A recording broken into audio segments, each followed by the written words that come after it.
Tässä on piirretty pää. Ja täällä on meillä kaikilla hermosoluja, eli neuroneita, lukematon määrä.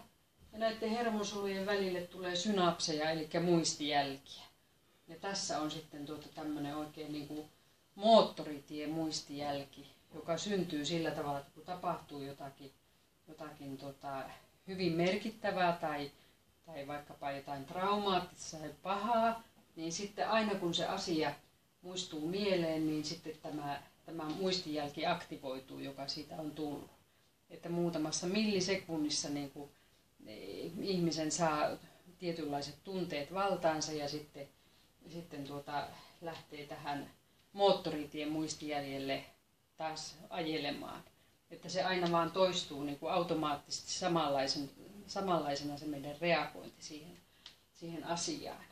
Mutta onneksi ihminen on semmoinen tietoinen tyyppi, niin sitten kun havaitsee, että mulla on tämmöinen paha muistijälki, joka ei myöskään sieltä niin kuin ikään häviä, niin voi ruveta rakentamaan toisenlaista muistijälkeä. Ai niin, tämä paha asia tuli mieleen, mutta mä voin laskea 10 ja miettiä, että voisinko minä niin kuin löytää tässä jonkunlaisen toisenlaisen reagointitavan, toisenlaisen ajatuksen, joka ehkä auttaa sitten saamaan toisenlaisen tunteenkin.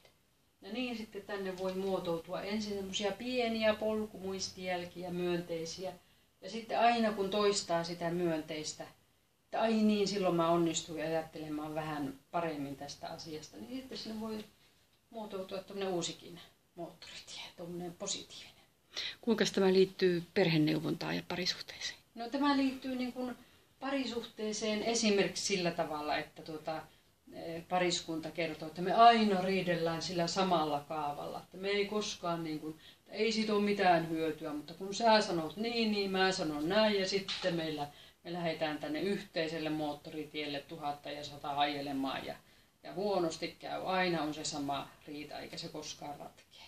Niin sitten kun ihmiset niin kuin oppii siihen, että hetkinen, me voidaan riidelläkin toisella tavalla, että jos mä en nyt niitä vuorosanoja niin toistaisikaan ihan samanlaisena, vaan sanoisin vaikka näin ja näin, niin toinen ei enää pystykään reagoimaan myöskään sitten sillä samalla tavalla ja ruvetaan muotoilemaan yhteistä uutta moottoritietä siihen. Että sillä tavalla. Tai sitten tämä voi olla semmoinen traumareaktio vaikka toisen pettämisestä.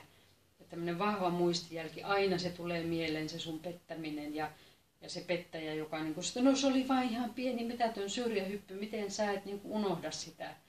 Niin sitten kun ymmärtää, että toiselle on tullut tämmöinen trauma tänne, niin sitten, ja näin vahva muistijälki, niin sitten ymmärtää, että ahaa, että meidän täytyy niin kuin yhdessä rakentaa sitä luottamusta ja toisenlaista muistijälkeä.